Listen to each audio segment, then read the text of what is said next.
Waalaikumsalam warahmatullahi wabarakatuh. Apa kabar, Nak? Alhamdulillah baik, Bu. Alhamdulillah baik ya. Masuk terus ya, Nak? Iya, Bu. Ya. Baiklah, sebelum belajar kita baca doa dulu, Nak. Ayo.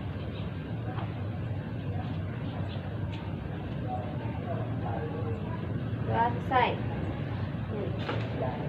Sebelum kita masuk pembelajaran materi, kita nyanyi lagu nasional dulu, lagu Garuda Pancasila.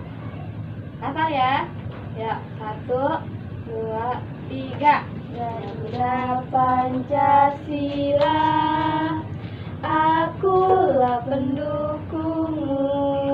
Patriot proklamasi, sedia berkorban untukmu.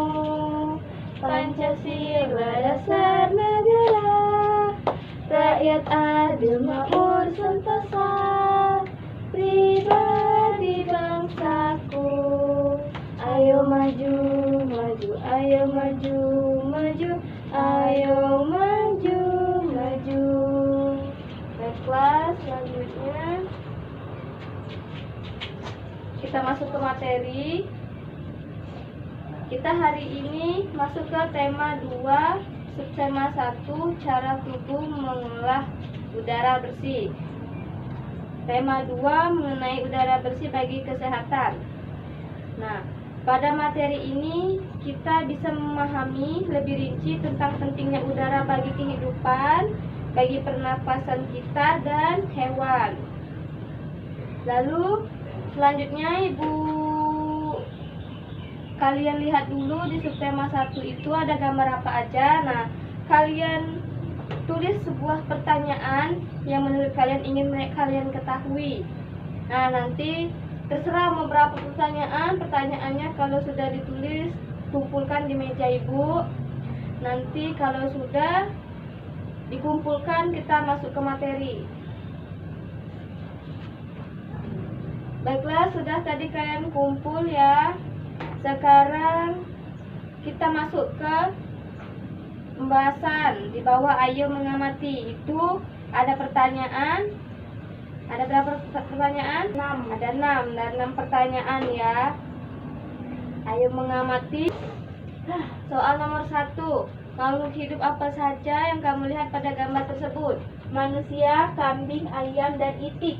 Iya, di gambar itu ada manusia, kambing, ayam, itik, dan Manusia. ya. Apa perbedaan semua makhluk hidup pada gambar itu? Anggota tubuh, cara berjalan, jenis makanan, tempat hidup, dan sebagainya. Iya. Terus soal nomor 3, apa pula persamaannya? Anggota membutuhkan makanan, bernafas, tempat tinggal, dan sebagainya. Ya, terus soal nomor 4, apakah semua makhluk hidup itu membutuhkan oksigen? Ya, semua makhluk hidup membutuhkan oksigen. Iya, semua makhluk hidup itu membutuhkan oksigen, baik itu manusia, hewan, tumbuhan. Terus bagaimana proses pengambilan oksigen oleh makhluk hidup? Proses pengambilan oksigen oleh makhluk hidup berbeda-beda pada tema itu. Iya, benar. Dalam tema ini akan menjelaskan nanti bagaimana proses oksigen pada makhluk hidup, baik itu pada hewan maupun pada manusia. Karena proses pengambilan oksigen pada makhluk hidup itu berbeda-beda. Seperti manusia, kita membutuhkan paru-paru untuk bernafas, lalu kita membutuhkan apa lagi gitu. Hanya mungkin yang berbeda jenis organ-organnya saja. Lanjut soal nomor 6. Apa yang harus kita lakukan supaya ketersediaan oksigen tetap terjaga? Ketersediaan oksigen dapat terjaga bila kita melestarikan lingkungan dan menanam tanaman hijau. Iya, benar. Karena tanaman hijau itu dapat mengambil sebagian besar dari karbon dioksida atau CO2. Nah, lalu tanaman juga melepaskan oksigen itu pada siang hari. Ialah terjadinya proses fotosintesis. Nah, lanjut pada malam hari, dia mengambil atau melepaskan CO2 atau karbon dioksida tadi dan oksigen. Lanjut. Nah, ini ada teks dayu dan ikan hias. Di situ ada dayu dan ikan hias ya. Di situ ada dayu yang sedang melihat ikan hiasnya. Di situ juga dayu sering membersihkan akuarium pada ikan hiasnya sehingga akuariumnya tetap terjaga bersih. Halaman selanjutnya, ayo membaca pernapasan pada hewan. Nah, di sini ada beberapa macam pernapasan pada hewan, baik itu hewan mamalia maupun sistem pernapasan pada hewan lainnya. Ada mamalia darat dan mamalia laut. Pertama, ada yang kalian lihat gambar apa itu? Cacing ya. Ada alat dan sistem pernapasan pada cacing tanah atau termes. Nah, di bawah permukaan kulit cacing itu tipis, terdapat pembuluh darah saat udara masuk melalui kulit. Oksigen diikat oleh darah. Pada darah cacing terkandung hemoglobin sehingga mampu mengikat oksigen. Oksigen yang diikat oleh hemoglobin lalu diedarkan ke seluruh tubuh. Zat sisa membakar berupa karbon dioksida dan uap air dikeluarkan dari tubuh juga melalui permukaan kulit. Dari cacing itu bernafas langsung melalui kulitnya. Selanjutnya, baliknya ada gambar ikan. Sudah ketemu ya? Ada gambar ikan di situ. Nah, ikan ini bernafas menggunakan insang. Ikan untuk memperoleh oksigen itu melalui mulut. Lalu insang bekerja bersama-sama seperti memompa isap air. Seperti kalian pernah nggak ngeliat ikan tuh kalau mulutnya nguap gitu. Nah, itu dia bernafas itu melalui mulut. Terus ada yang bisa pipi dia kayak nguap itu ya, itu insangnya. Nah, pertama-tama tutup insang itu menutup secara bersamaan, mulut terbuka dan dinding mulut mengembang. Saat itulah air terisap masuk.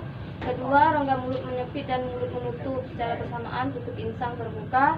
Akibatnya air keluar dari mulut dan melewati insang. Saat itulah oksigen dari dalam air terserap dan karbon dioksida dikeluarkan. Ini sistem pernapasan pada ikan. Selanjutnya ada sistem pernapasan pada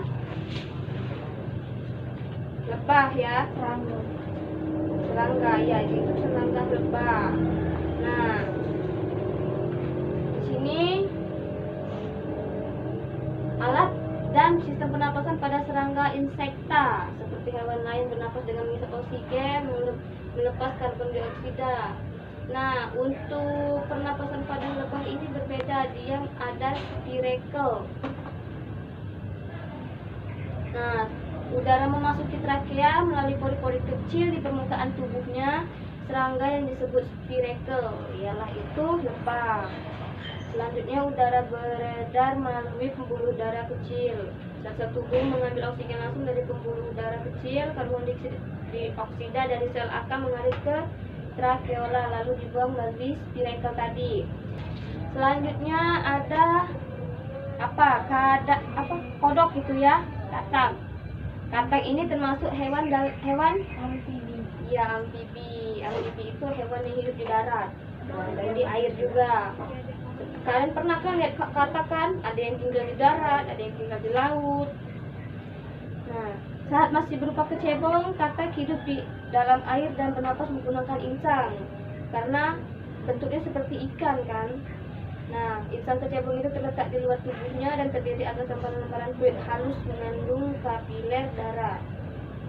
Nah, seperti di gambar kalian lihat kan, ada jadinya sudah dari perutu, kecebong, jadi ke katak. Nah, ketika dia sudah menjadi katak dewasa, dia bernafas baru menggunakan paru-paru.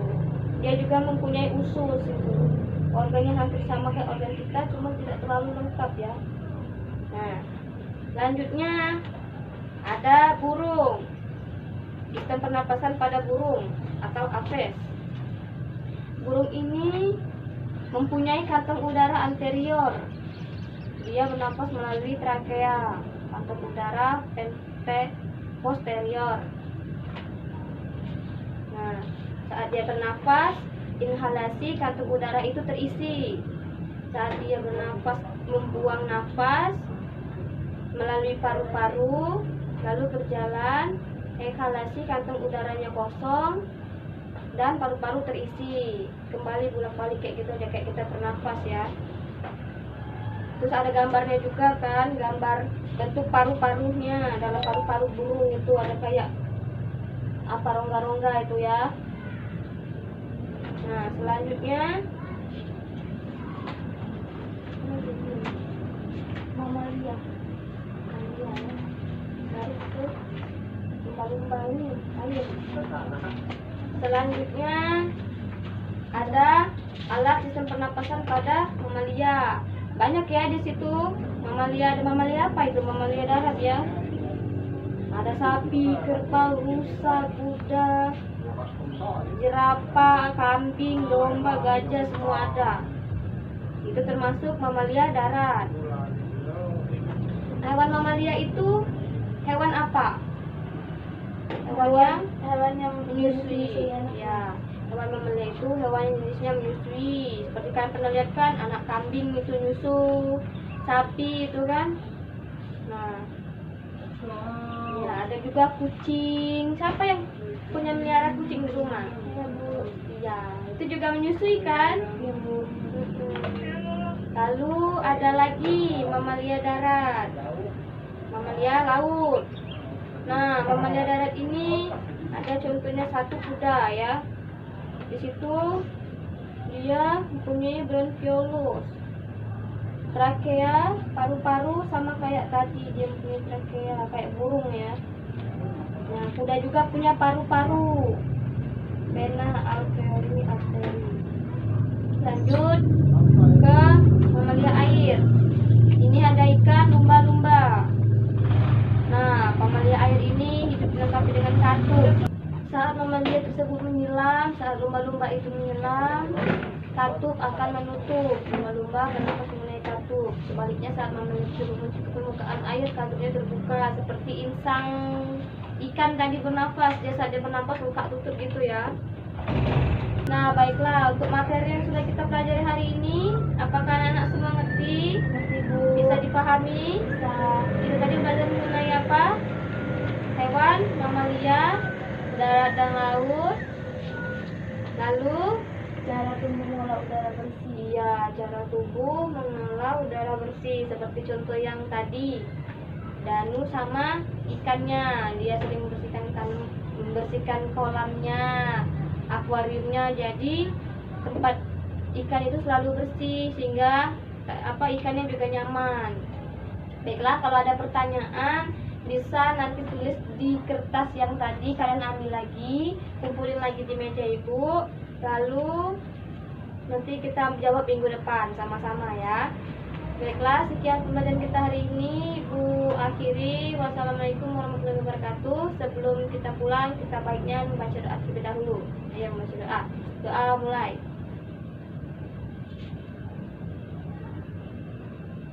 Doa selesai. Baiklah, sekian. Bertemu lagi minggu depan. Wassalamualaikum warahmatullahi wabarakatuh. Warahmatullahi wabarakatuh.